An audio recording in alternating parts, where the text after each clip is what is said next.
Welcome to Spoilers Intended, a podcast about series, novels, and films. For this episode, sweat will bead, fighters will bleed, no one is willing to concede, and an old franchise will succeed. That's right, we're talking Creed.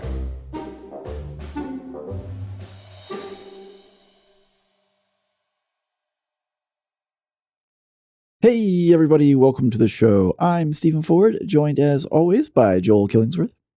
Hello. And Andrew Knuckles. Hello there. I am subverting expectations. It's the wrong episode. I know. I just realized that. I feel so disappointed in myself. And I'm disoriented. And that's the thing is this episode may air before that other episode may air. So the people that are listening to this may have no idea what joke that is. Congratulations. You have alienated our listeners. No, this is meta. It's meta. If you don't get it, then you're just not hip enough. No. It's a much simpler solution. This is all edited out and we start over again. I don't know. We could leave it in. Actually, we could leave it in and start over again. Hey, everybody. Welcome to the show. I'm Stephen Ford, joined as always by Andrew Knuckles. Hello. And Joel Killingsworth. Hello. Now it's really meta. Especially if Andrew edits that out. Oh no, that is all staying in. Okay. Just like me And sneezing. the thing is, like, we went clockwise around the triangle and now we're going counterclockwise around the triangle. And so even though it's the correct order, I'm still disoriented. You spin me right round, baby. Right. Anyways.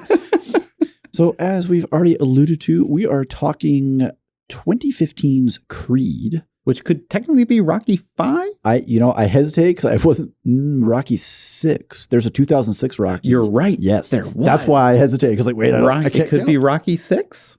Yeah. Could be, but this is more of a reboot of the franchise. It's technically listed as a spin-off is what I've seen. It is, yeah. Even though it still has the main characters. But anyways, moving forward, he's not the main character. Mm-hmm. He's certainly not doing any pro tagging. No. But before we jump into discussion on that, we're going to talk a little bit about some sports movies. We're going to... Sports stories. Doesn't have to be a movie. Yeah, sorry. Yeah, Mine's not a movie. Sports stories. We are going to go directly into some of this podcast members' deep end and into others' shallower end. Stop looking at me. That would have much greater effect. I don't like it. Don't like it. So, do we go shallow to deep or deep to shallow? Shallow to deep is how you do it in the pool. So Joel goes first. Joel can go first. So I had to really dig deep on this one to come up with anything at all. I've seen my fair share of sports films, but have not liked very many of them and didn't feel right pitching them if I myself wouldn't go see them again. So we looked through the annals of history and came up with something that I am willing to espouse. You were morally comfortable. Right. And that is Real Steel. This is a film starring Hugh Jackman, and it is set in kind of a near future USA where robot boxing is a legitimate sport. So it's Rock'em Sock'em Robots, but the movie. Yeah, but real big. And and it's kind of your stereotypical comeback story of an athlete who has been good at a particular sport, in this case Boxing. Do you know when this was released? It was teens. Yeah, 2000. it was teens. Okay. I can look it up. I was just trying to peg it to how popular BattleBots was at the time. BattleBots. Yeah, where they had the robots, the little robots drive around, they fight each other. Real Steel was 2011. Pretty close to when So it was pre-teens. popular. Okay. But anyway, so this fellow has been big before in the mechanized boxing arena, and is kind of putting everything on the line for a comeback. And he's kind of using this to try to connect with his kid, which he hasn't really been around for them at all. And so it kind of follows the stereotypical plot lines going forward with a science fiction twist. Okay. Yeah. Pretty fair. I remember whenever this movie came out and I saw it and I was like, that's Rock'em Sock'em Robots. That's kind of cool. And then I didn't go see it. Yeah. Yeah. I remember being like, oh, Wolverine's going to box with robots now. And I also did not go see it. So I guess we'll move into slightly deeper territory. I'll go. Sure. Similar to Joel, this was also a difficult choice, not for the same reasons. It was just difficult because I had too many options to choose from. I was like, I really like sports movies. I haven't seen all of them that exist, but I really like them. And you haven't seen some of the ones that like some people consider like some of the top tier. I'm fine with that. Yeah. Obviously, I've been living this life for Steven a while. is the hipster. Anyways, so we're going to reach back a little bit. I don't totally remember when this movie came out, but it's been a while. I think it was 88. Yeah, it's late 80s sounds good. And we're going to go with A League of Their Own. So this is a really fantastic movie based around the real thing that happened at the beginning of World War II. All the men went off to war. 92. Oh, wow. Okay, it's a little earlier or a little closer to, God, it's 30 years old. Anyway, but World War II happened. All the men went off to war, and suddenly you could not field a baseball team. Yeah. And they said, well, how do we fill this void of entertainment? And they created the Women's Professional Baseball League and promoted that and put them on tour. And of course, this is the 40s. It's kind of almost it is a controversial thing to do, and it's kind of racy and subtext stuff. Oh, women are out competing in sports. They're sweating. Yeah. Short sleeves. Oh, my. Them Elmos.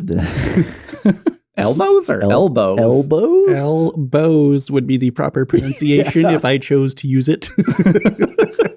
Anyways, after that interesting Freudian slip.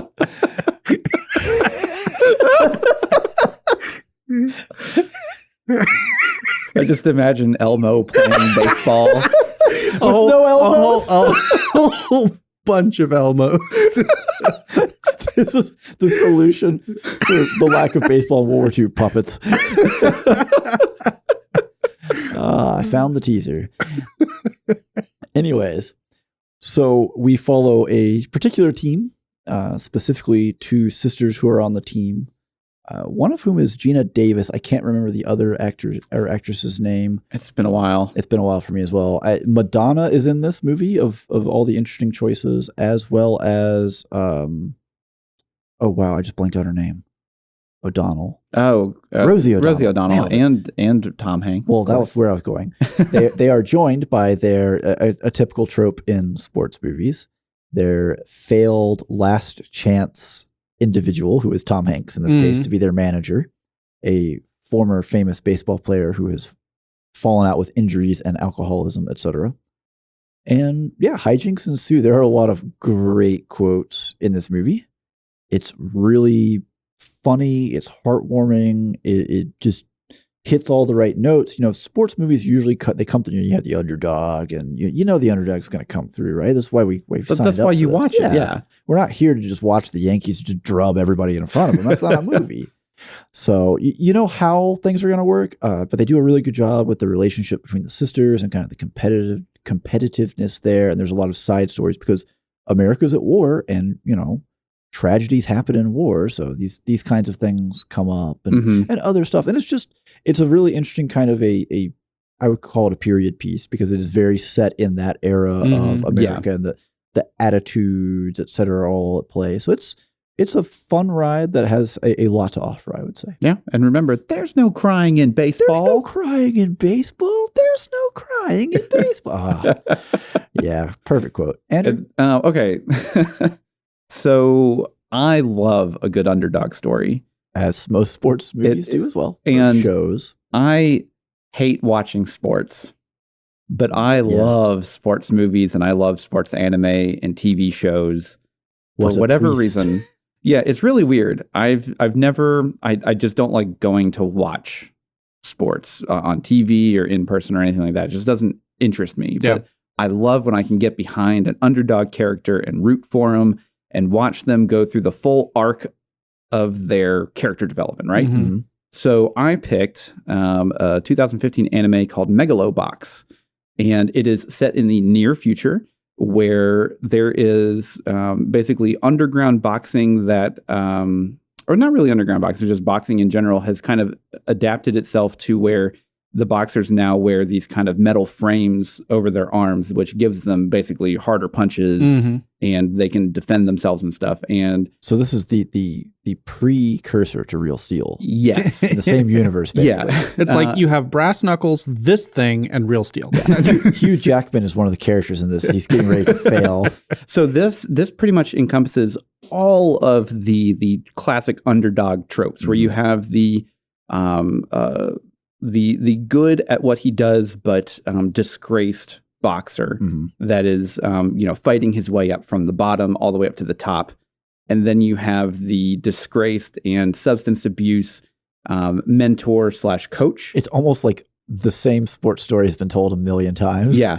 And he is, helping Joe be lifted up. But the whole kind of catch with this is that Joe, the main character, he doesn't wear the metal frame. He just boxes with no metal frame. He just boxes with his bare. Oh, so he starts with brain damage. Oh, so he's an idiot. Yeah, he doesn't get it in the ring. Joel and I both jump on that. Like, wait a minute. He just brought it. It's like, I know what you guys are here for, and I've already got it. so I have the edge. So one of the edge quotation marks is that because he doesn't have a metal frame, he's substantially faster. Sure. And the metal frame doesn't cover like their face or anything like that. So if they're still normal people, if you hit someone in their chin, they're still going to go down regardless of whether they have a metal frame on, helping them. Right. So there's 2 seasons of this show, and this is one of the very rare cases that the first season is fantastic. The second season is a masterpiece. Wow, Okay. that is not common in anime or and anything really. Well, and the fun thing was too is, so the first season came out and everyone loved it and it was great and it was a complete story. And then they were like, "Oh, we're going to come out with season 2," and everyone was like, "We don't want this. Yeah. Like, why are you giving us this?" And then we basically got all the way through the second season. And I was like, "This was better than the first," because it basically flips everything on its head and it goes to another better character driven story than what the first one was, which is already really good. Okay, that's actually really impressive because I would have assumed that it wasn't a complete story because generally, Aldnoah Zero, I'm looking at you. Generally, once the first season is a complete arc, the storytelling after that's just going to be bad. Yeah. No, but seriously, this is a fantastic boxing anime, and this rivals probably one of the best boxing stories for TV, which is Hajime no Ippo, which is kind of the classic quintessential, like basically Rocky level of just Rocky in Japan. There is a Rocky in Japan in the show. It's really it's just one of those things. Yeah, I can see it. Yeah, but I love sports. Okay, well, on shows. You put a caveat on it. I know. I was about to. I'm gonna clip that other bit out and bring that up. I oftentimes feel alone. Anyways, though, moving forward, Andrew loves sports shows, and we're here to talk about a sports movie, that being Creed, aka Rocky 6. Joel, you want to give us a synopsis? Yeah, so we have our main character, who is the illegitimate son of Apollo Creed, and he is found by Apollo's wife, who has survived him, and the child's... She's called a widow. Widow, yes. And the child's mother has also died, and he's been in the foster system for a couple of years. And as a way to honor her husband's memory, she finds this child and adopts him. And so he grows up in a privileged home after his experience in the foster system, and has a nice job and a comfy place to live and all of this. And it's just not fitting him. He is not content. And he continues to pursue boxing. And it's ostensibly because he wants to be like his father, but there's more of an angry edge to it that kind of gets explored as the film goes on. And so he quits his job, says, "I know you don't want me to be a part of this life, Mom, but I've got to follow my dream," and kind of has an angry, bitter separation from his adopted mother over this issue as he sets out on his own to try to make a name for himself in the boxing world, where he kind of cajoles his way into getting Rocky Balboa to be his trainer. Mm-hmm. And from there, brutal boxing hijinks ensue. Yeah. Yeah. Yeah, that's a good word for it. So on that note, do we want to give some scores? So first up, we have our technical score, and that's based on our 4 pillars of review, being the spectacle, the performance, the score, and the plot. Joel? That score is an 8.8 out of 10. That is very high. Very high. Especially for a sports related thing. Because there are 2 people here who do not like sports. I want to keep driving that home. I like sports movies. Thank you very much. No, you went to a football game last weekend and enjoyed it. Yeah. Oh, I loved it. Yeah. It was fun to watch. I'm just saying. Just wearing them down. I will not follow wearing them down. Sports. Anyways, continue. Now, so we also have an entertainment value score that we keep separate, because you can like objectively bad stuff and you can dislike critical masterpieces, right? Mm-hmm. So in this case, we have a slight deviation in the score, bringing it down actually to an 8.3 out of 10 for entertainment. Wow, it actually came down a fair chunk. I'm half a tenth. Yeah, that's half a point, 5/10. There you go. 0.5. Well, and so that's actually not surprising, because one, I know Joel doesn't really like sports, general stuff, and then I actually don't really know if you like boxing at all, Stephen. So I love boxing. I have a heavy bag and a speed bag in my basement, and I utilize them quite often. So I love boxing. It's fun, and I took lessons for a hot minute. I also like boxing. That's my score is a contributor to this, and the boxing isn't the issue that hurt it. Okay, but that's fair. We'll get into that both a little bit right now. Sometimes the theme just doesn't jive with you. Something like that. Yeah. Okay, so I'll just go because I'm already talking. Go for it. So this is kind of like we alluded to earlier. This is essentially more of a spinoff or reboot of the Rocky franchise, which was basically started in the 70s, ended in the 80s, and then kind of came back in the mid 2000s, and then now it's here. Yeah. In the Creed. There's 2 Creed films. And there's actually a third one that's either released or in production. I think it's in production, if I remember correctly. So this is probably one of the most not relatable, but it's very it treats a lot of the nostalgia of like what you see a lot of these other companies and stuff doing with Star Wars in particular, where they're like, they're pointing and like, you see Rocky Balboa on screen, and then you're like, oh, the Leonardo meme where he's pointing at the screen. Remember the thing? You like the thing. Here's the thing. This is not that movie. They treat a lot of the nostalgia from the older films with a lot of respect. And there's only 2 parts of the film that I could point to and say, this is a direct reference to a shot from a Rocky film. Yeah. Whereas everything else feels very built from the ground up and earned and standing on its own merit. Yeah, and you actually don't. Well, actually, Joel can probably be more paramount to this. Is I don't think that you really need to see any of the other Rocky films to see this one and understand it. Not at all. So there's the title sequence, right, where you have the scene between Apollo's widow and the main character, and he asks, "Did you know my father?" And she said, "Yeah, he was my husband."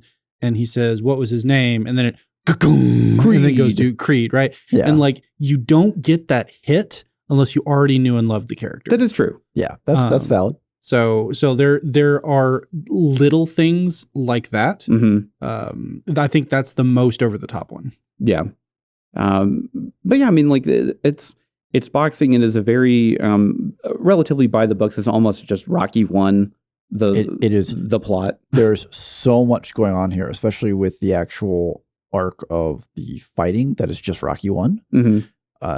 There are a lot of subplot pieces in Rocky 1 that you don't see here, and that, oddly enough, that might have actually hurt it a little bit. Really, I'll be curious to hear what you say about we'll that. Go deep into that spoiler heavy zone, past the spoiler wall. There's just some bits that just didn't hit as well. I do agree with you that for as much nostalgia mining as we have in this day and age, they handled it really well. Yeah. Another one that we cited for this was Ghostbusters Afterlife, doing it very well. Yeah. And I think they did this better here. I would agree. Than in that. Well, because they only had, it's really easy to pull a lot of the old footage from the other films and play it just hammered over the heads of like, this is Apollo Creed. They really only show them like 2 times. Yeah. And both are in very flashes, or there's just a really cool sequence at the beginning of the film where Michael B. Jordan, the main character, is kind of watching the old Rocky footage. And you have a really good opportunity because in lore, like all of the really cool things that the character did in his fights and stuff, well, that's all televised in the world of the story. And so you can pull that version of the footage and have it being shown. And it makes a lot of sense as opposed to just being, hey, remember this thing? Remember this thing you love? So like that. And then there's like newspaper clippings and that kind of thing going on. Like all just, they feel very natural. Yeah. I will say too, like I love the music in this film. It does, you do get the eventual like classic Rocky music, but that they save it until the end, and that's the best time to do it. And all of the other music is completely new and modern for, today's audiences. Yeah. And like to talk about how the music was utilized, I think the pinnacle of artistry in the film is the first major fight. Oh yeah. Where, and this isn't really giving anything away, but the fight takes about 4.5 minutes and it is one shot. And a true one shot. There are no cuts at all. So the whole thing is choreographed for these actors to be boxing each other for 4.5 minutes while the camera is in the ring with them in reality. Right. And you've got characters outside the ring that they have to be saying their lines while the camera's looking at them as it's panning around the fighters and stuff. And so you got the choreography, you've got the actors have to be having the stamina to keep up this action while they're doing all this choreography without any breaks and doing it perfectly. Cause like you make a mistake 3 minutes in, okay, that's 4.5 minutes. You got to do it again. Yep. Yeah. And the music in that part really supports it. Cause at the beginning, it feels like there's no music, but then you realize if you're paying attention that there's a going on in the background that's just barely there because there's a lot of noise from the crowd and it's just barely there to keep your tension up as you subliminally absorb it. Right. And so it gets really hard to tell, well, was that always there? I don't know. And so there's just the score, the cinematography, the choreography, every bit of artistry that went into this film kind of peaked kind of early, which is maybe a little sad, but it regardless, it was a huge achievement. Yeah. And you mentioned having the stamina to go for that long, and if you mess up, you have to do it again. I know Andrew already said he boxed. 3 minutes in a ring is a long an time. Eternity. Yeah. It is forever. So doing that, and it hopefully they got it in one take, but if they did that, say 3 takes, that was a really long day. That was an exhausting day to get that to work. Yeah, it is. It is an understatement when you think about it from the sense of like, 3 minutes is really not that long, just sitting here talking and everything. But 3 minutes when you are actively watching your opponent dodging or blocking his shots while you are trying to do the same thing to him, while you're also dodging and moving around the ring. And having a lot of awareness of what's going on, listening to your second or your corner, it's just so much going on that, and I can't even imagine the logistics that go behind a single one shot that's 4.5 minutes long, where it is like, the camera is like changing angles and moving around and like directly behind the boxers at some point. I'm not sure there's a spot in that ring that the camera was not positioned in at some point. Yeah, it is absolutely fantastic to watch, and it is like a true masterpiece of a single. Like you can look that up on YouTube, even if you don't want to. Like the only thing you listen to is the spoiler-free section of this episode, and you don't really want to go watch the film. Fine, go look up this sequence on YouTube. Yeah, it is fantastic. No, And there is a behind the scenes of it too. Yeah. Yeah.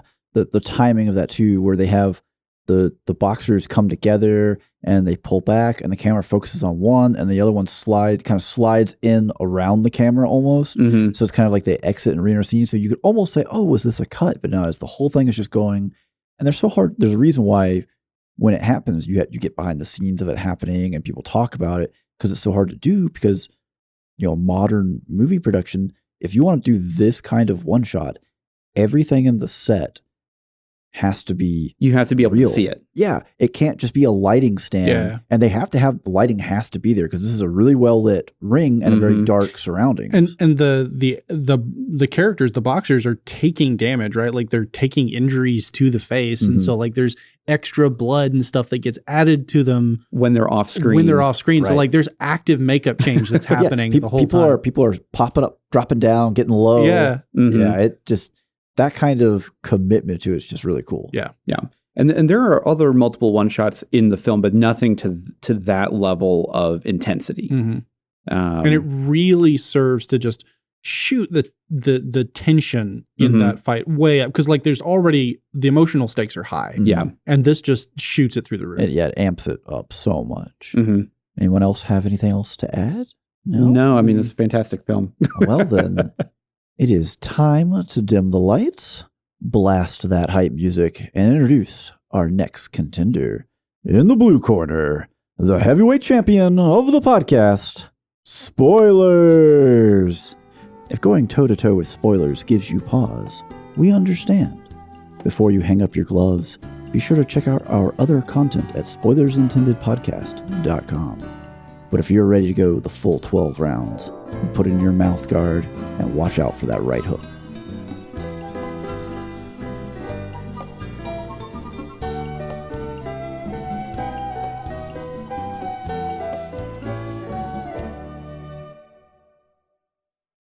Alrighty, everyone, welcome back. Hope you enjoyed that quick intermission.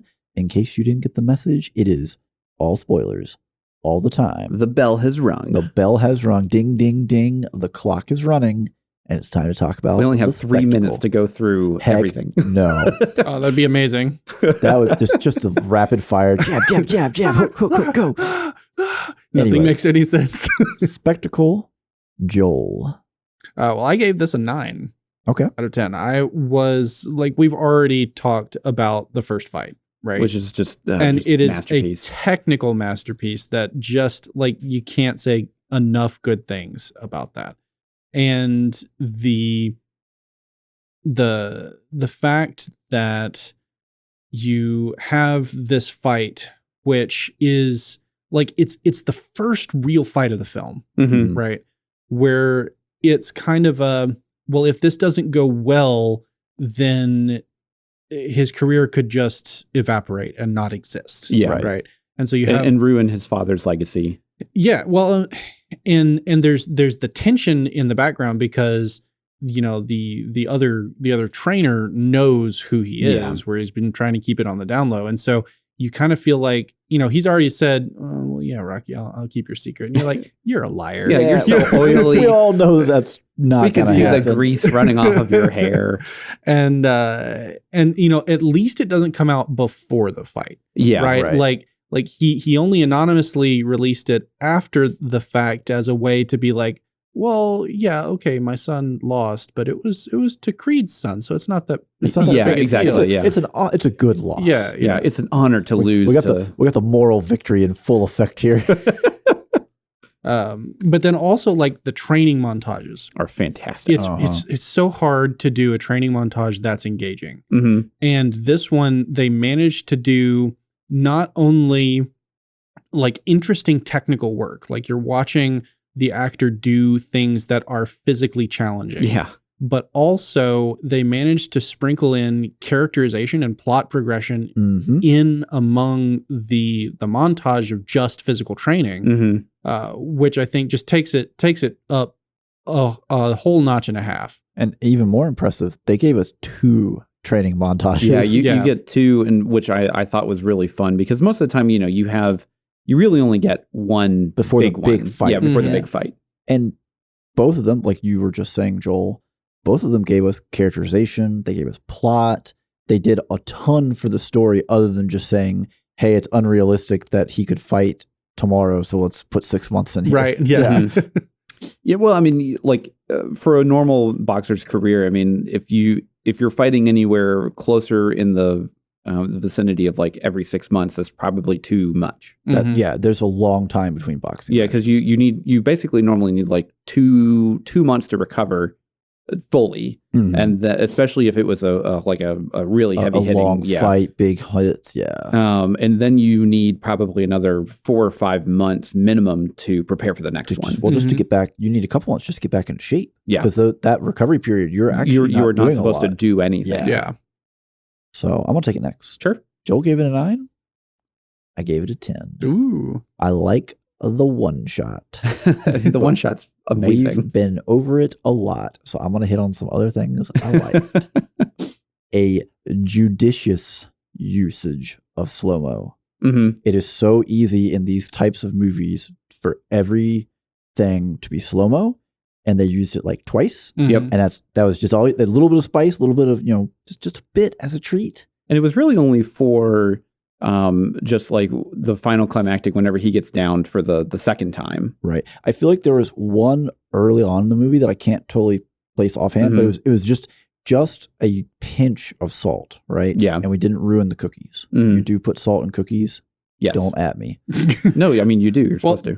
And there was I'm saying that for the listeners. This isn't necessarily the slow-mo portion, but there was like, I think it was in the fight in Mexico, so very, very early on, right? Where like he goes and he knocks down the guy that he's fighting, and the camera immediately like goes sideways with rotates and shifts so that good. it keeps the guy's face at the same orientation as the whole world seems to revolve around him as he's going down. Yep. And at that point, that's the first time that they've kind of flexed their cinematography muscles. Yeah. And you're going, oh, this is going to be a good watch. Get it. Yeah.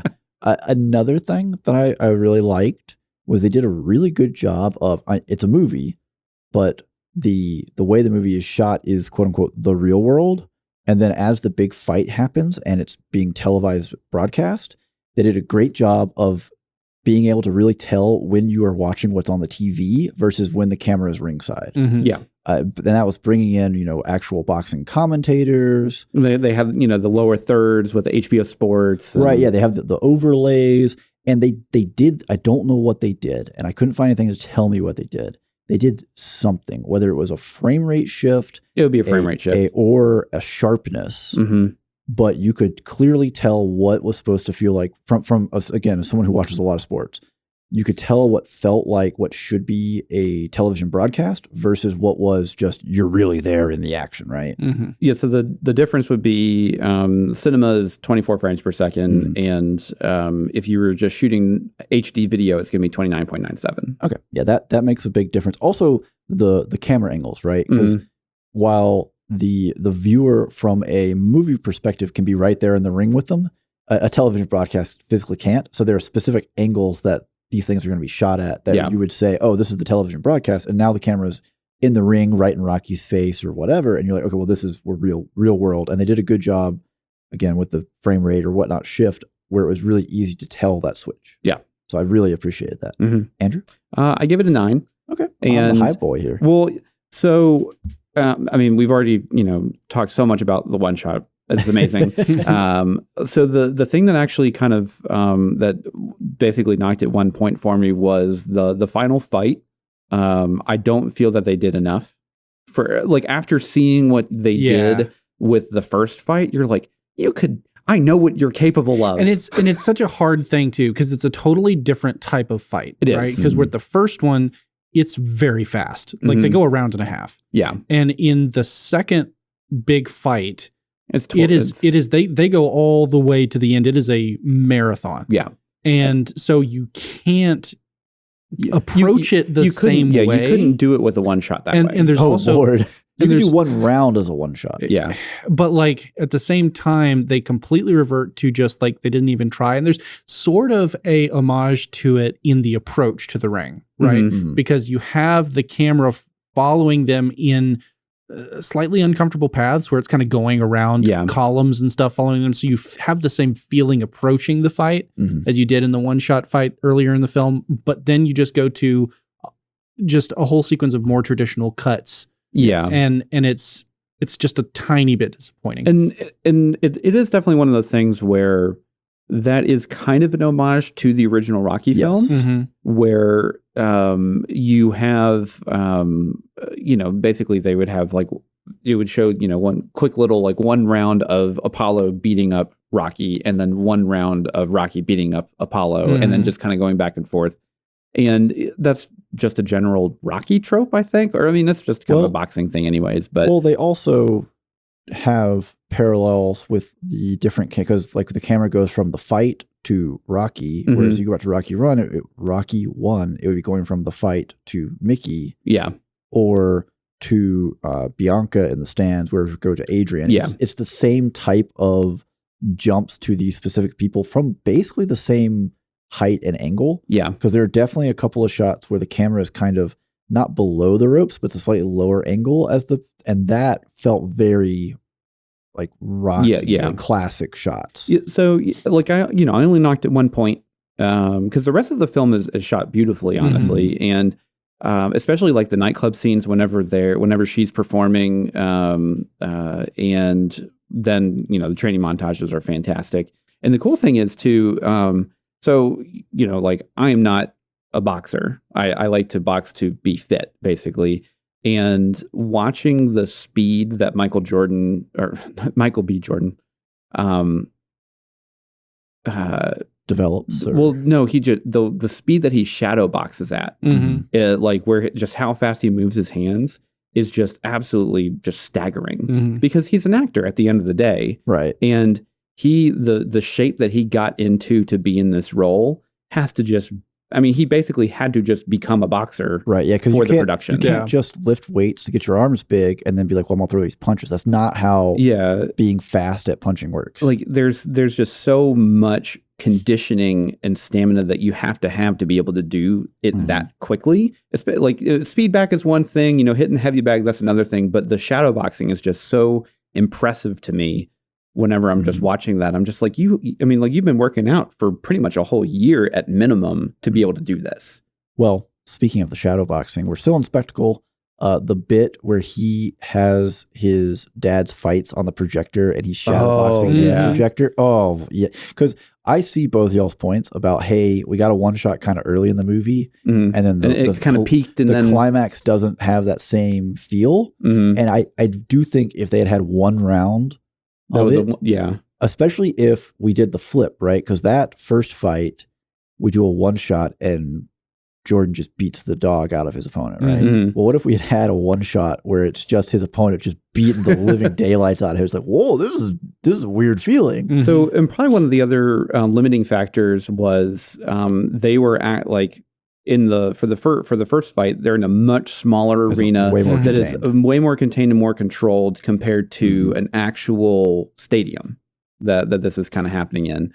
And but yeah, the shot of him basically fighting his dad or fighting Rocky on the same like as his dad, is really cool because you could show that footage and show that kind of connection that he's trying to have with his father in any other way. Yeah. And it would be either boring or, you could just have him just watching the footage and that is not very engaging. And then the second, he gets up and he starts fighting and he knows the punches that are being thrown is just so, it really hooks you in emotionally. Yeah. Well, especially as, again, a child who never knew his dad, right? Well, what is the only way he can connect with him? Well, it's through old footage and he wants to imitate his dad, right? I mean, this is a really basic human desire played out on film in a really beautiful way. And then to touch back on the nostalgia baiting, or rather lack thereof, like that is how you naturally incorporate pulling in the pieces of nostalgia. It's completely plot relevant. It develops his motivations. It tells you a ton. And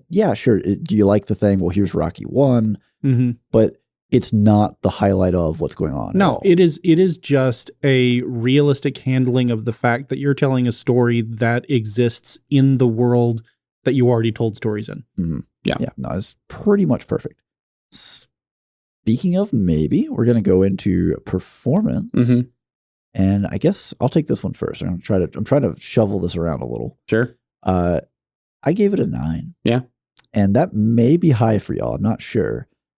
But the highlight here is Michael B. Jordan and Sylvester Stallone interacting with each other. Yes. Oh, you can tell they have a genuine connection. Yes.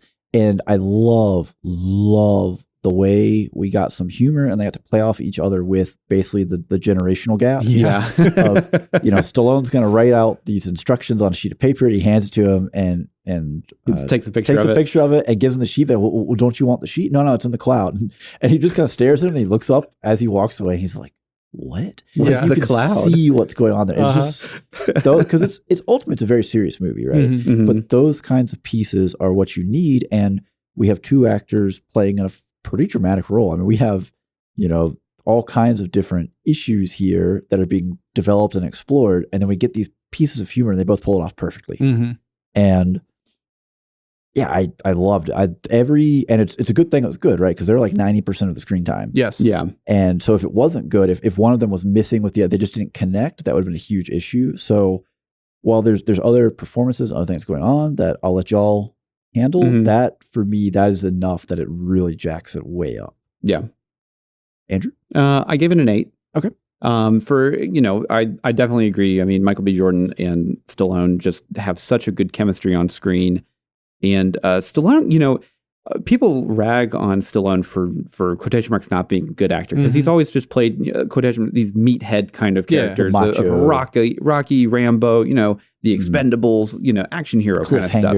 Yeah, and you actually got to see a pretty decent amount of range from him in this film. I think the pacing of being the old man who has to be slow because like his body's starting to fail him. It really played into that well, right? Because like he was deliberate and methodical with the way he moved his body and the way that he delivered his lines, and it kind of lent a gravitas and emotional weight behind everything he did. Yeah, he definitely had the air of I may not be smart, but he has the wisdom, right? And he's doing a great job of imparting that, and the way he's imparting that to Jordan was just perfect. I basically knocked it at least one point was really more just the rest of the supporting cast. Just didn't. I mean, like Bianca was fine. Like Tessa Thompson. Yeah, she did a really good job. But basically everyone else was just kind of there to be an antagonist towards him. Or just to kind of exist, like we need a cut man, we need a we have to have these people. We need the cocky UK guy to be the final bad guy here, and that's what we got. Man, times have changed. We've gone from the cocky Russian dude to the UK. I mean, that guy was a machine, part machine. Joel. Well, I'm going to actually flip the other direction, and I gave this a 10, which is something that I never thought that I would be able to say about a Sylvester Stallone film. Well, okay, so I know you're about to get into this, but now I feel really bad. There are objections to his acting, and it's like, the Expendables, whatever. But sure, he's only playing the same thing, but he's actually really good at that thing. Yeah, absolutely. Well, I mean, and this one's different though, right? Because he's not the protagonist. He is not put in a position where not only his emotional arc, but his actions have to carry the emotional weight of the film. Whereas the majority of the emotional weight of the film, if not being placed on Michael B. Jordan, is at least placed on the relationship with Michael B. Jordan from Sylvester Stallone's character. And so while he does have some really important things that are happening to him, the important part about it, as far as the film standing on its own, is how that relates to his connection with the protagonist. And I don't know, like it's he pulled that off so well, particularly in because like the most dramatic stuff that his character gets is, of course, when he finds out that he has cancer, which is a very sad scene, but also a fantastically acted scene by him. Yeah, absolutely, because like he goes through the, okay, I don't understand what you just said, and then okay, I understand what you said, and that's really bad. That's not what I wanted to hear. And then the resolution of touching on old wounds. I saw my wife go through this. I don't want to end the way that she did because it was the worst thing I can imagine. Yeah. And all of that stuff. And you could just see it on his face. And it was just absolutely incredible. Yeah. Yeah. And I do think it should be fair here as well to throw some of that to Jordan. We did talk a lot about Stallone. Oh, for sure. Because he plays the angry chip on your shoulder. Troubled youth. Yeah. Yeah, he's got that down to the point where when he's in an office in a suit and tie, I believe him. Mm-hmm. When he's, decking the rapper or whatever who disrespects him, I believe him. Oh yeah. When he's, confronting Stallone, I believe I'm going to ping one moment when I was just like, oh gosh, they didn't reshoot this. And it was when they first agreed to fight Callahan, I think is his name. The Pretty guy Ricky. at the end. Yeah, Pretty Ricky. Yeah. And he like screams out, I'm going to fight whoever. Yeah. And it's just like, boy, that line, that did not land well. And it's the only thing from him throughout the whole movie where it's just like, oof. Everything else was just perfect. Well, and you talk about, the different things that he's doing and how it's believable across this wide range. Mm-hmm. But the timing of them is really important and really relevant too, because there are points in his life where he has a support structure and he's very stable. Mm-hmm. And there are points in his life when he feels abandoned by his support structure, which touches on all of his trauma points. Right. And that's when he becomes violent and lashes out because he's adrift. Yeah. Right? Well, especially whenever Rocky, tells him, he finds out that he has cancer, and then he's like, "Well, you're not family. Stop kidding yourself." And then it's just like, wow, just pull the rug out from under me. Like a man who had essentially become his stand-in father to say that. Yeah. It's just heartbreaking. And then then whenever they confront each other, whenever he's in jail, and he's got tears streaming down his face. That was the best scene in the film. Like from a character work perspective. Yeah. It's just brutal. Yeah. And I loved the line that they gave Rocky right after the scene where he tells him we're not actually family. And he sits down and he goes, "Oh, you're such an idiot. Why did you say that? Yeah. Why did you say that?" And it's not the instability of youth. It is the maturity of someone who has they don't get overly emotional about anything. Yeah. Because they're just seasoned, right? Mm-hmm. And so he's done his overly emotional thing was to calmly tell the other character that they're not really family, right? Yeah. That was his emotional lashing out. Yeah. And he just kind of reprimands himself in an equally calm way for being so emotional, right? And it's not to say that you shed emotions at that point. It's just that you're less volatile. Yeah. Mm-hmm. While you were saying that, I thought of something funny, and this is not to take away from the thing, but Sylvester Stallone, or Rocky in this case, is a very well-seasoned cast iron skillet. Yeah. Yes. Basically non-stick at this point. The supporting cast, they were there. Yeah. I know Andrew hit on that they were there. They just, I think the main story was the two main characters. Yeah, absolutely. There wasn't enough room for anyone. We'll get into it in a plot. And this was a really long film. 2 hours, 10 minutes. 2 hours. It was 2.5 hours. No, 2 hours, 10 minutes. 2 hours, 13 minutes, and 6 minutes of that is credits. Challenge me on this. I beg. Okay, well, while he does that, we're going to go to the score of the score. Take it away. And I'm going to start. I gave it a 10. Oh, wow. I absolutely love the music in this film. And I'm not a hip hop guy. I don't listen to rap. I don't listen to hip hop or anything like that. Mm-hmm. This is one of those films where I basically have the entire soundtrack for my workout playlist. Joel's maybe wrong. I'm wrong. Oh yeah. Oh no, I'm very confident in my statement. Maybe that's a pacing issue then, because I was going through this is a really long film. But we'll get to that. Yeah. But yeah, no, I have pretty much all of the music in a workout playlist that I listen to regularly. And the main theme that they have for Creed specifically is very memorable, and you'll know it if you hear it, and you'll be humming it, and listening to it in your head after you watch the film. And then you still get the actual Rocky theme as well, which is very memorable. I mean, I can't talk enough about it. It's just a hype soundtrack. Okay. Well, I'm gonna come in. I'm gonna Undercut me. I'm gonna dampen this a little bit. Well, we're gonna start off with this with our composer is Ludwig Göransson, who is Mandalorian fame. Okay. Among others. He also is a performer in the movie. He is a cameo. When she introduces her band, that's the composer for the movie. Cool. That's cool. Which was I saw it and I was like, wait a minute. I gave it an 8. That's fine. I think that's more than fine. Yeah, I think for the most part, because I mean, again, this is a really weighty, emotional film. There's and we have a orphan who is flailing about for a support structure. We have old man Rocky with cancer.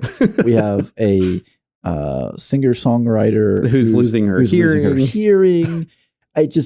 A widowed mother taking care of the orphan child of her husband's affair. Like, I mean, you can't so much emotional weight in this. You can't throw a rock without hitting trauma. Shake a stick at it, And the music does a good job of supporting that. Yeah. For the most part, I don't know that it necessarily ever hit a super, super high. I appreciate the kind of the revisiting of the OG theming at the end. I was a little disappointed, and it was a plot consideration, I think, of, well, the training montages develop the characters, but the classic Rocky training montage is a banger of a song. Well, it's Eye of the Tiger, right? I mean, what do you? But we didn't get it. 80s. We didn't get it. We don't need it. I don't know that that's true. I didn't need it. You probably have almost no connection to the other movies. That's absolutely 100% true. Okay. So for me, like that was kind of, of all the opportunities for a nostalgia bait, which they avoided. Which I'm glad. That was the one that if they had done it, you would have been okay with it. I would have praised them for it.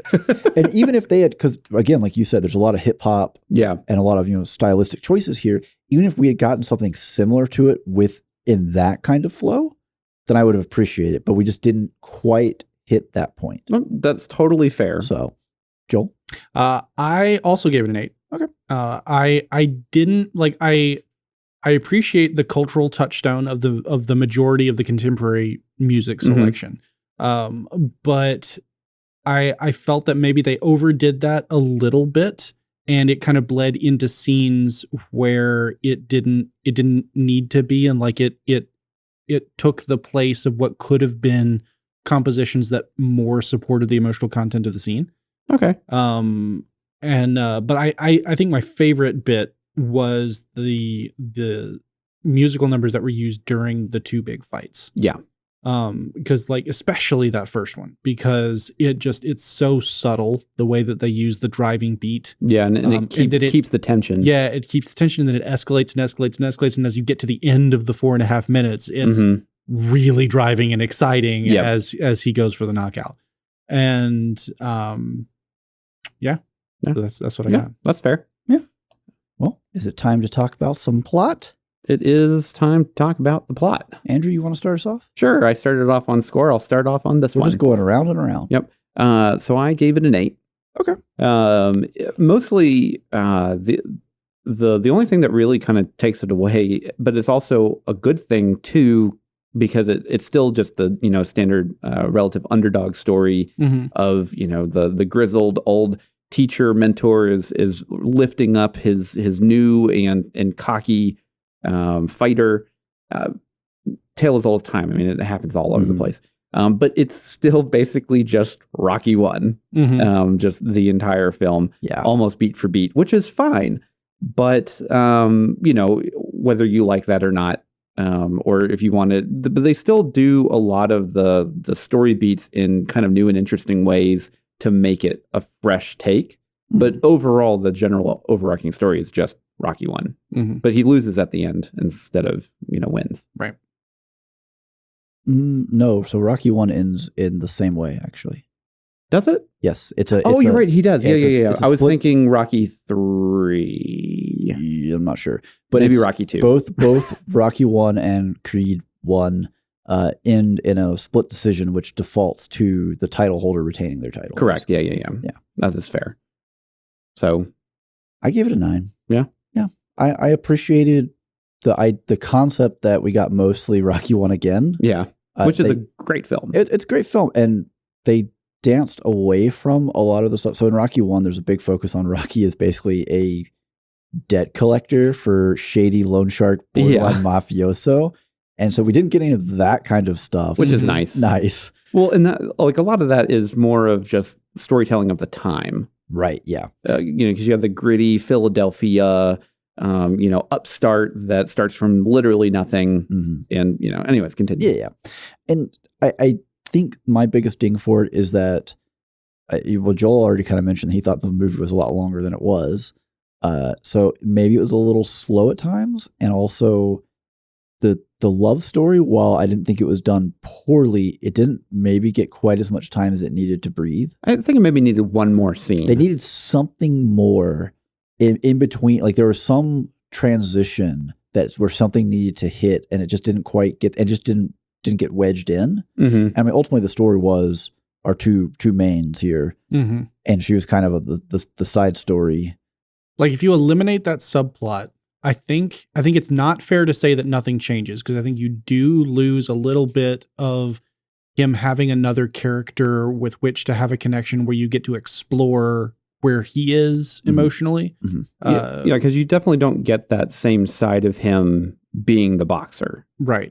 No. And so like there is something of value to get there, but it is like it's like a reduced investment.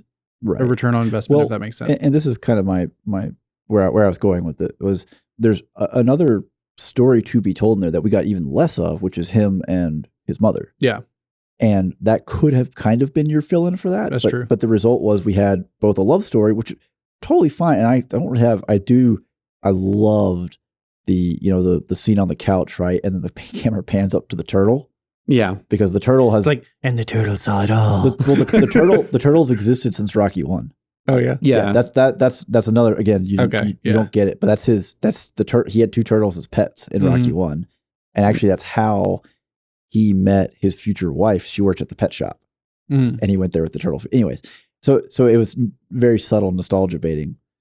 But yeah, I think there could have been maybe more opportunity for either more in the love story, or we could have actually gotten more room to work with the mother, because I think there's a lot that could have been there. Yeah. And it just wasn't, because there was that at the beginning of the film, she's like, well, if you're going to do this, you can do it without me. Mm-hmm. And then at the end, when he goes to the final fight, it's like, okay, she sent him her token of acceptance and support through the boxing shorts. And now she's going to watch it on TV, right? But we don't really get them. Yeah, there was no arc, there was no transition, there was nothing that occurred in between those points that changed her or his relationship to her. And like there's a chance there, because they highlight how earlier on how Rocky has not spoken to his friend's widow in a very long time, and like there's that moment of, because they make it very clear that Rocky must have said something to Bianca, but there was an opportunity there for a moment of, well, the relationship here has caused Rocky to also mend mm-hmm. that gap, and he benefits from it. And then you could have a scene where Rocky is dealing with the guilt of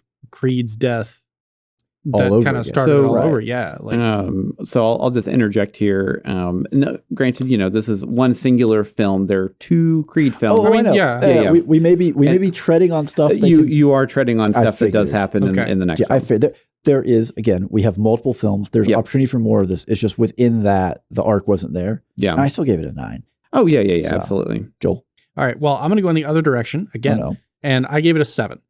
Okay. Fine. So I think two main things. Mm-hmm. One was, and this is kind of a nitpick, but they did cross the line with the nostalgia baiting one time that I noticed, and that was with the title card. Where it's in juvenile hall, and he's like, what was his name? And well, so what was funny when I was watching this, because I remember whenever we were pitching this to actually review on the show, I was like, oh, we should watch Creed. And you were like, I've never seen any other Rockies. Can I watch this with that? I'm like, yes, there would be no problem with you watching it. And literally within the first 30 seconds of the film, like, Ooh, yeah. You're not really going to get that unless you are familiar with the older one hard. And so the reason that that's a nitpick is because the intended audience is people who have watched the Rocky franchise. More than likely, yes. So like you want something to stand on its own, and by the merits of the rest of the film, they've made this to stand on its own. So this is a really minor thing. The big deal, I think, was to do with the pacing of the film, and the fact that in between the two fights, it felt like nothing happened, and it was a really long time of nothing happened. Right, where you had Rocky got chemo. You had emotional development, but there felt like there needed to be a touch point of a major event somewhere in there. Went to jail to where that happened. It was one night. It wasn't that big a deal. But the point is, like, a lot of little things happened, right? Yeah. And you want a major event to tie an act to. I don't disagree. Yeah. I definitely think that it was missing something a little bit in the middle. Yeah. And it also felt really weird to go from I'm fighting unlicensed boxing matches in Mexico to one local dude whose dad wanted me to fight him just because he knew who I was. And then I'm fighting the champion of the world next, right? Like, okay. So we both want this. You got it. No. After you. Okay. I have to be super pedantic. This is exactly how boxing works. Well, then boxing is really weird. It is very weird. There's a reason why it struggles to survive as a sport. But there's also a reason why everyone, when it's like, this guy's 12-0, he's 17-0, he's 16-0, it's like, who in the world in this sport loses? And it's because deliberate mismatches are found to inflate records. And also, it's purely, I mean, the biggest names in boxing are the promoters, right? It's all about the promotion. So Creed being released as this big name, the son of the former heavyweight boxing champion of the world, and Pretty Ricky's promoter, jumping on that and saying, this is the goal. He's got his 15 minutes of fame. This is our golden opportunity. This is your last chance to put your name in lights. We should take this if they'll take us up on it, is like exactly how that world works. Yeah. So like you can basically, like, if you are like higher ranking, basically anyone can kind of challenge anyone else. And it just depends on if they want to accept it or not. Right. And if you are an unranked person and a higher ranked person challenges you and you beat them, well, now you're their rank. That just doesn't make any sense whatsoever. Would you like to hear what the plot of Rocky 1 is in regards to how these titles Well, you've already work? said it's the exact same thing. It's pretty much the exact same thing. Rocky is actually basically an unlicensed. He is actively being called a bum by random people, and also the guy who ends up being his trainer. Yeah. And then Apollo Creed, as the reigning heavyweight champion of the world, they can't find anyone to fill his card to fight, and they want to box on New Year's Eve or day. And so they just go to Philadelphia and they go through a list of people and like, this dude's got a cool nickname and you can beat the crap out of him. And then the shock is that Rocky goes toe to toe the whole way. Yeah. Yeah. And kind of the whole thing is that essentially they're quotation marks doing him a favor by allowing him to fight Apollo Creed. Right. Well, because it'll give him a name. And, payout. Yeah. There's a lot of monetized stuff that are incentives for that to happen. Yeah. But yeah, the boxing world is objectively very weird. College football actually does the same thing. Yeah. Yeah. Well, like when Alabama plays, the Eastern and Western North Central State and beats them, 70-0. That team was paid hundreds of thousands of dollars to be there. Yeah. Like same concept. Basically. Yeah. Because it's I am only challenging you because I know that I can beat you. Yeah. We need some practice. We need to tune up or whatever. And the person that is being challenged are like, please, I will fight you because this will get my name out there. I can get some money while I'm doing it. And if something happens and they win and I just took your title, like they're technically risking it all, which is why they're picking easy wins. Lemons. Yeah. Right. Yeah. So sorry, not to go into a really we're going to talk super, like, let's go into the psychology of the sport. But so it's actually really accurate. Okay. Yeah. It feels bizarre, but it's just because boxing is in fact bizarre. Okay. Yeah. Well, it's still No, your score is fine because again, coming at it from an outside perspective, Yeah. you're like, man, this is really weird. and so like, there's still I guess the issue is the scale of escalation, right? Was unnecessary to tell the emotional story. Mhm. You could have had, you still needed escalation, but you didn't have to go to champion of the world levels of escalation in order to sell I need to prove that I am worthy of my father's name. Oh, but they had to mirror Rocky 1. Fair, I guess. I love how back in the 80s, it was just, well, I just can't find one to fight. Whereas in modern day, it's, well, I've got a gun charge going to jail. I need to fight somebody. My hell, times have changed. Yeah. Okay. So, we're going to move on to the entertainment of said film. And I'll take this one first. Sure. And I gave it a 8. Wow. That's actually pretty high praise for someone that does not like sports. Well, there was an awful lot of technical prowess on display in this film that was so much fun to watch. Not only the physical prowess, which was very impressive, but even more the prowess in cinematography. And just the camera work all throughout the film was just beautiful. Just fantastic. Yeah. And so like the pacing issues through the middle part of the film kind of made it drag a little bit, which kind of pulled the entertainment value down, I think. Yeah. But other than that, it was fantastic. Yeah. I also gave it an 8. I figured because I know what my score is. We're seeing the source of this average. A lot of similar points to Joel. For me, again, as someone who grew up watching these films, the nostalgia baiting works for me, right? Yeah. The shadow boxing, the YouTube video on a projector is just chef's kiss. The shorts at the end is perfect because again, it's nostalgia for me. Like I watched Apollo Creed come out in these shorts and just go full on America. Do a 20-minute dance number before fighting Russia. But they were all super impactful to the main character. They told a ton of his story, personality, characterization. They had meaning for him. It was not, well, this is how Han Solo got his gun, boys and girls. Yeah. It was impactful to the moment. So it works on multiple levels. I think for me, where the entertainment falls down is pacing was a little slow. Although I will say I love the second training montage in the hospital, because a big thing with the Rocky movies is Rocky's poor. Yeah.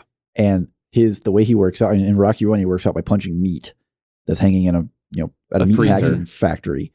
So it's the same idea of, well, you find, if you want to work out, you find somewhere to do it. You find a way to do it. If you want to train, and we got the same thing here, and that is perfect for me on just so many levels. But the pacing, I think there could have been a little more in the love story. I would have liked a little more with the mother. Obviously, maybe some spoilers. Andrew's saying go watch the next one. Maybe, I don't know. The next one was good. I enjoyed it. Okay.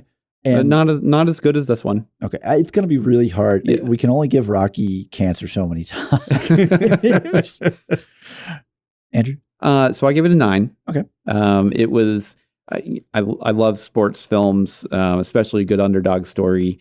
And you pair it with some really good inspirational music and just some really good performances. And it's really hard for me to just not want to watch it a lot. I don't give it a 10 just because the middle of the film is very emotional, and sometimes I don't want to go through that journey again.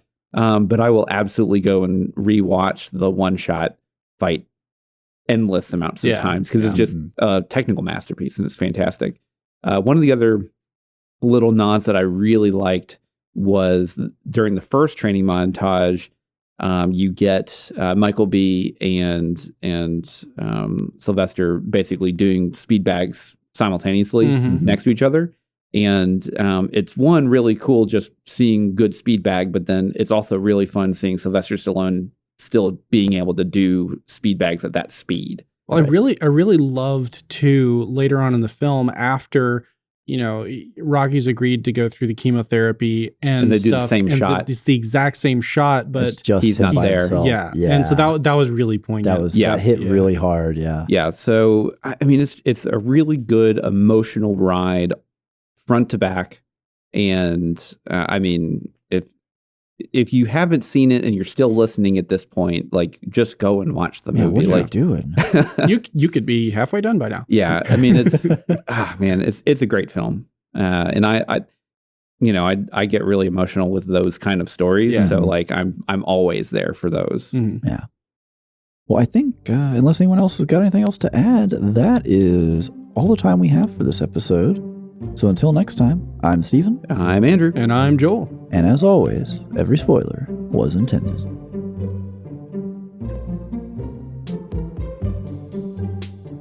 Thank you for tuning in.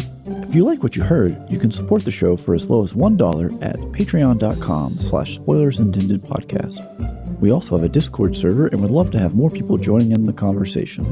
Links are in the description below. Thank you.